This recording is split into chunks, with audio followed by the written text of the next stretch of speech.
Hey, I'm Aharon Rabinowitz, and this is Red Giant TV. In this tutorial, we're going to create a cool transition where some footage breaks apart into binary code and reforms into a different piece of footage. This is the final look that we're going for. We're going to break this tutorial into two parts, one that focuses on creating the particle effects, and the other that focuses more on improving the look and feel of the final transition. It also means that I can slack off an extra week by not having to do an additional tutorial to fill the schedule. I'm tricky that way. Speaking of trickery, a lot of this effect is visual trickery. Well, granted, this is computer animation, so it's all visual trickery, but what I mean is that we're not actually breaking apart the footage, as you'll see. Based on the motion and the motion blur and some of the effects that we have going on, the trick is concealed pretty well. But just so you know, I'm going to pull the curtain aside, and after that, the magic will be lost forever. Hope you can live with that. Okay, so here I am in After Effects in a composition that is 4 seconds long. The dimensions are 640 by 480. We also have two pieces of footage that I'll be transitioning between. Special thanks to Artbeats, purveyor of fine stock footage, for the use of these videos. The footage is of a man getting out of his car and into an airplane from their library called Business on the Go, and the second is horses running on a farm from their library called Farm Animals. You'll notice that the footage is actually two compositions that have been nested in this one. Each piece of footage is sitting in their own pre-comp. That's important for one of our steps a little later. I'm going to turn off visibility for the horse footage for now by clicking on its eyeball switch. Now, I'm going to create a simple gradient wipe transition for the car footage. But to do that, I'll first need a gradient map. So I'll create a new solid by choosing Layer, New, Solid. The color doesn't matter, but make sure it's the same size as the composition. Then click OK to confirm the creation of the new solid. Then, with the solid still selected, I'll choose Effect, Noise and Grain, Fractal Noise. The fractal noise effect is one of those great effects with a ton of versatility. Probably the most robust effect that comes with After Effects, but I won't get into that here. What I will do is set up a fractal image that we can use in our project. So in the Effects panel, set the noise type to block, and then we'll twirl down the transform properties and uncheck uniform scaling so that we can scale the blocks on the X and the Y separately. Then I'll set the scale width to 21 and the scale height to 42. My favorite number and the answer to life, the universe, and everything. Then to get rid of all of this noise, I'll set the complexity property down to 2. Okay, we're going to use this grayscale map to transition our footage off the screen. Rather than just fading off our footage, we'll use the dark and light areas of this fractal map to determine how the footage is faded off. This will be much easier to explain visually, so hang in there. Also, you'll have to take my word for this, or try it on your own time, but the gradient wipe effect won't see the fractal noise effect on this layer. All it will see is the solid layer that we put the effect on. A lot of effects are like this, and the simple solution is to pre-compose. So with the fractal layer selected, choose Layer, Pre-compose. And in the dialog, name the pre-comp Fractal. Then choose the option called Move All Attributes and make sure that the Open New Composition option is unchecked. We don't need to get in there. Click OK to confirm. By pre-composing, we're moving the layer and its fractal effect into its own composition and then bringing that composition into this one. Now, After Effects sees this layer as a picture of fractal noise, not a solid with the fractal noise effect on it. So now we're good to go with the gradient wipe effect. In the timeline, I'll just make the fractal layer invisible by turning off its eyeball switch, and I'll move it to the bottom of the stack. Let's select our car footage and choose Effect, Transition, Gradient Wipe. Then in the Effects panel, set the gradient layer pull down to our fractal precomposition and set the transition softness to 35%, which softens the tolerance for levels of gray a bit. It creates a smoother fade. Then in the timeline, go to frame 5, and back in the Effects panel, click on the keyframe stopwatch for the property called Transition Completion, thereby setting a keyframe with the value of 0%. Then, back in the timeline, move to the 1 second and 15 frames mark, and then back in the Effects panel, set the transition completion property to 100%. If I scrub through time, I can see a nice transition where the footage is disappearing in pieces. But I'm not done with the transition just yet. With the car footage still selected, choose Effect, Matte, Simple Choker. Then in the timeline, go to frame 5, and back in the effects panel, click on the keyframe stopwatch for the property called Choke Matte to set a keyframe with a value of 0. The simple choker effect can be used to tighten up or choke the alpha channel of a layer, usually to get rid of the green edges from a difficult keying operation. We're using it a little bit differently here. Back in the timeline, move to the 1 second and 15 frames mark, and back in the effects panel, set the choke matte property up to 2. Again, if we scrub through time, we can see the edges of the alpha channel being worn away as we transition out. It creates a slightly organic feel to the transition. Hey, you may decide you don't like it and leave it out, but that's up to you. With our car footage layer still selected, hit E to reveal the effects in the timeline. Select both effects, and from the menu, choose Edit, Copy. Now I'm going to do a reverse transition on the other footage, so I'll make our second piece of footage, the horse footage, visible again by clicking on its eyeball switch. Then I'll move to the first frame of our timeline, and with the horse footage still selected, I'll choose Edit, Paste. Then I'll hit U to reveal all of the layer's keyframes. On this footage, we want to have the same transition happen, only in reverse. So I'll select the keyframes, and from the menu, I'll choose Animation, Keyframe Assistant, Time Reverse Keyframes, which flips the order of the keyframes. And then I'll just drag them down to start at 1 second and 15 frames, which means the transition ends at 2 seconds and 25 frames. A quick RAM preview, and we can see one piece of footage transition off and another transition on right after that. I know what you're thinking. Why, this looks fantastic! We could stop right here, and I'd have a great transition that I can use forever and ever.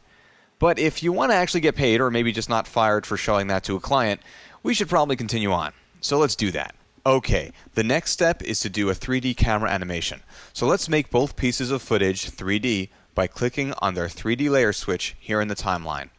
Then let's add a new camera by choosing Layer, New, Camera. In the new camera dialog, I'll set the camera to 50mm. Also, just make sure that Enable Depth of Field is turned off. Click OK to confirm the creation of the new camera. Okay, now I want to do a 180-degree rotation around the footage, but we're going to run into a problem. You see, the camera has a point of interest which it's always pointed at, meaning it rotates based on the point of interest. That means that when you use the camera rotation tool, it's actually changing the camera's position, not the rotation. So if I were to try and animate the camera to rotate around the footage, what happens is that After Effects sees two position keyframes and tries to find the fastest route to get from point A to point B. And we know that the shortest distance between 2 points is a straight line, so we end up with an animation that we can't use.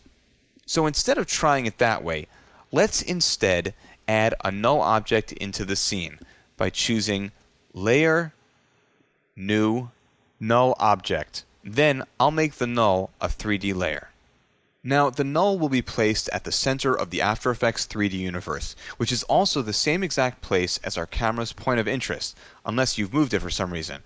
If, for some reason, they are not in the same position, make sure to set up the null so that it has the exact same position XYZ values as the camera's point of interest. Now, if I were to use the parenting pick whip to make the camera a child of the null, if I rotate the null, the camera will rotate around it, giving us the effect we're looking for.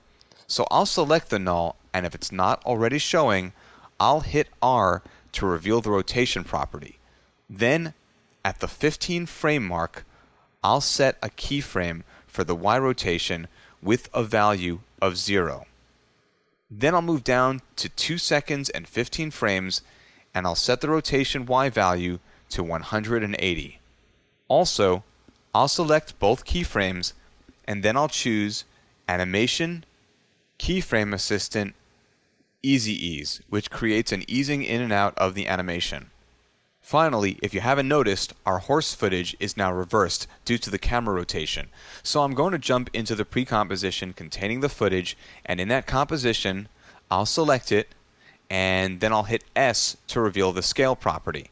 Then I'll deactivate constrained proportions, and I'll set the X scale to -100, which reverses the footage here, but brings it back to the way it should look in the main composition. Again, I'll explain why I've done it this way a little later. For now, hang in there. Jumping back into our main composition, as I scroll through time, you can see the rotation of the camera around the footage, and everything looks as it should. Next, I'm going to jump into another composition that I've already made. It's a 4-second long 128 by 128 pixel composition, and in it, I have some text layers.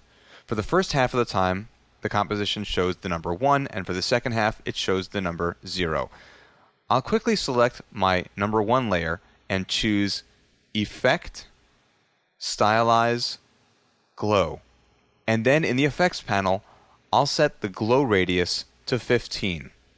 Then I'll select the glow effect in the Effects panel by clicking on the effect's name, and from the menu, I'll choose Edit, Copy. Then in the timeline, I'll select the 0 layer, and from the menu, I'll choose Edit, Paste. Now, both layers have the glow effect applied. Next, I'll jump back into my main composition, and in the project panel, I'll grab hold of the numbers composition, and I'll drag it into my timeline to the bottom of the stack.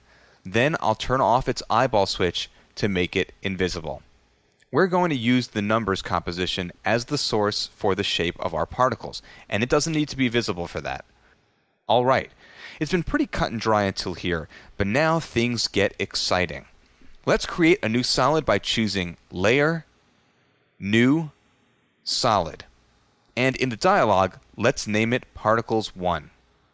Make sure that it's the same size as the composition, and then click OK to confirm the creation of the new solid.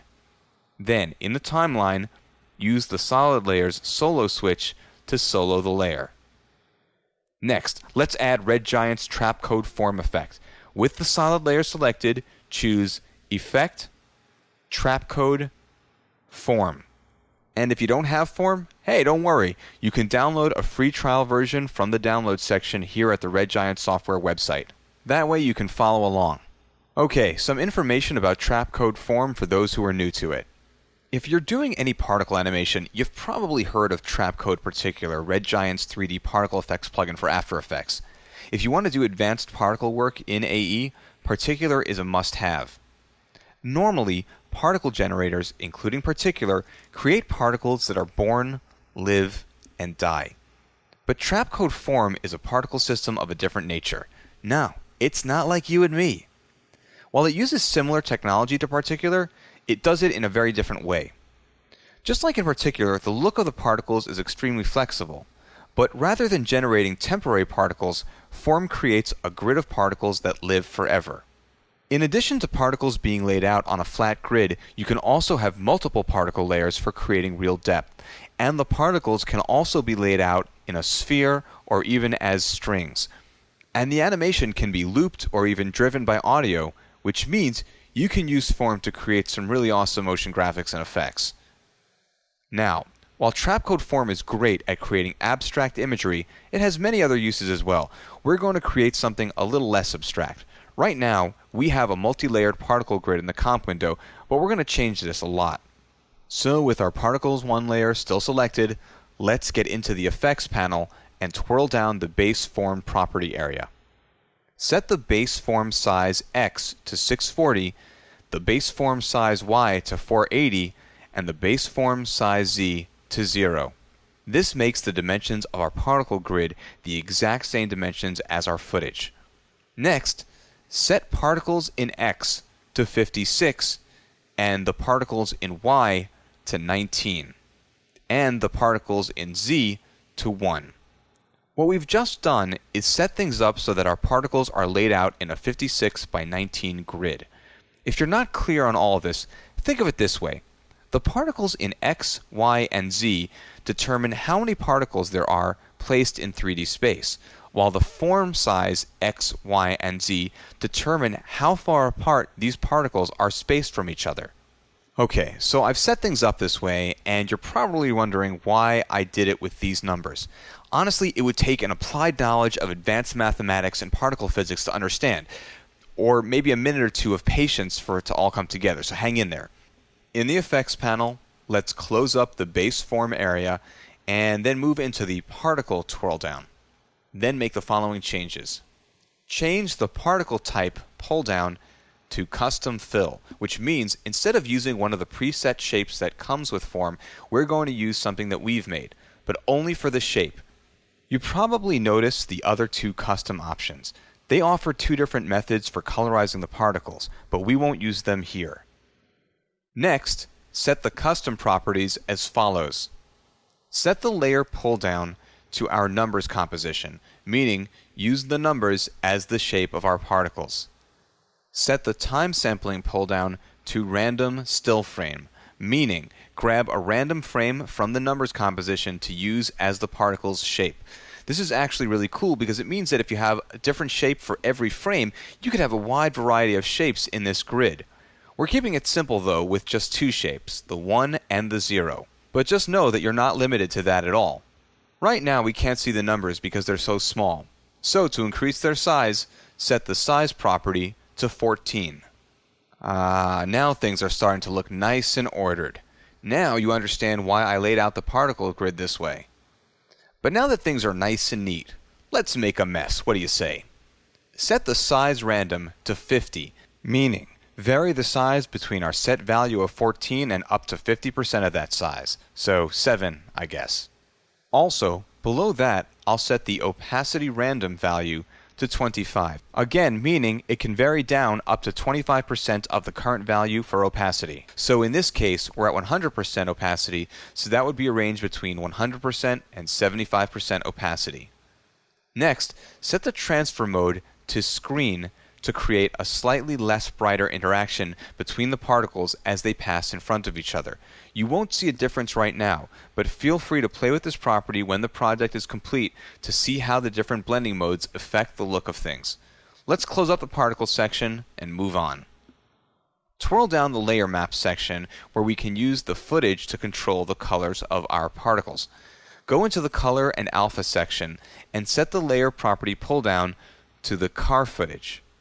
Then, set the map over property to XY, meaning map the colors of the footage onto the particles that match it in XY space. If we had the effect set to many particles in Z, it might make sense to lay out the colors differently, but not in this project. Here it makes the most sense to map the colors over a standard XY grid. As you can see, we've just created an effect where the number particles match the colors of the footage. Now let's start moving these particles into 3D space. We're going to use our fractal map that we created earlier to push the particles around a bit. In the layer maps area that we've been working in is a twirl down for displacement. Get into that and make the following changes. Set the functionality pull down to individual XYZ, which allows us to affect each of the 3D axes separately. We only want to mess around with Z-space, pushing the particles forward and backwards. Next, set the map over property pull down to XY. Basically, we're doing the same thing that we did before when setting up the particle color, only here, instead of using footage to control particle color, we're using footage to control particle displacement. Next, set the layer for Z to the fractal composition, which means use the black and white values of our fractal image to push the particles out in Z-space. As you can see, we're already getting a result, and that result is based on the strength property here. In fact, we're going to animate it. So go to frame 15 in the timeline, and in the effects panel, set a keyframe for the strength property with a value of 0. Then, go to 1 second and 15 frames and set the strength to a value of 615, which as you can see, pushes out the particles into 3D space. Then, in the timeline, go to 2 seconds and 15 frames, and in the effects panel, set the strength back to a value of 0.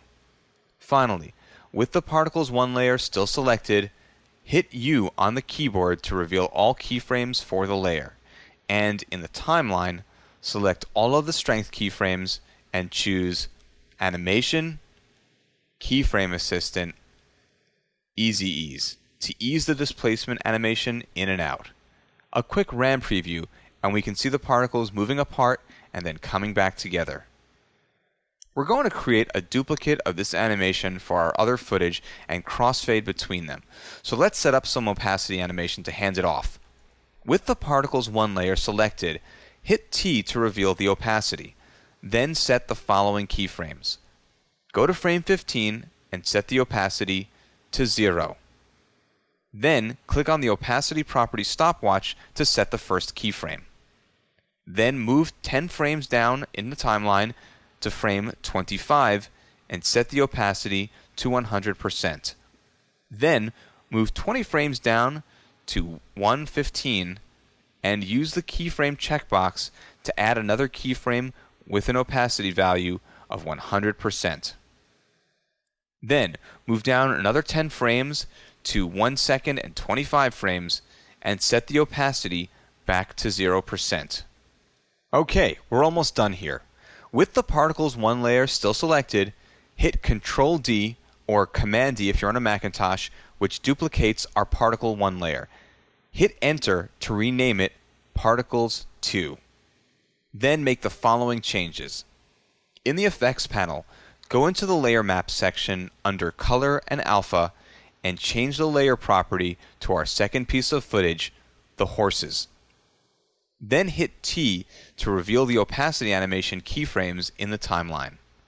Then select all of the opacity keyframes and move them down in time so that the last keyframe is at the 2 seconds and 15 frame mark. A quick RAM preview, and we can see that we have a perfect match as far as the crossfade goes. Even though particle systems are somewhat random in nature, in this case, everything is a perfect duplicate, with the exception of color, of course, so that the match is now flawless. That may not always be the case depending on what parameters you're messing around with, so keep that in mind. Now, I know I mentioned this a few times. I pre-comp the footage for a reason. You see, when we create particles based on the footage, Trapcode Form doesn't look at the transformations that we've made to the footage. It just sees the footage in its original form. Similar to what happened before when we were pre-comping our fractal layer because After Effects couldn't see the effect on the layer. So if we scaled our footage in this composition, it doesn't affect the way Form chooses color for its particles. It still sees the footage without the transformation. Since we had to flip the footage and we wanted that flip to be reflected in the colors of the particles, we needed to pre-comp and make our changes there so that Form could create particles that matched up with the footage colors. Anyway, now just unsolo the particle layers, and to really make this look good, turn on motion blur for all of the layers and the composition. Then do a RAM preview. Alright, not bad, but not done. In part 2 of this tutorial, we'll improve the look of this animation with some camera work, time remapping, and the help of Magic Bullet Looks and Trapcode Shine. But for now, I think you have some good info here to get you started on some cool stuff with Trapcode Form. And hey, remember, if you don't have Trapcode Form, you can always download a trial version of the software and give it a go. And just for watching this tutorial, we're going to give you a discount on Trapcode Form. Go to redgiantsoftware.com/promos to get this and other special Red Giant TV deals. Now these are time-sensitive discounts. They will not last forever. All coupon codes expire 30 days from the launch date of each tutorial. So again, go to redgiantsoftware.com/promos to get the coupon codes for the most current Red Giant TV discounts. Once again, I'm Aharon Rabinowitz, and you just spent the last 24 minutes making your life a little bit better by watching Red Giant TV. See you next time.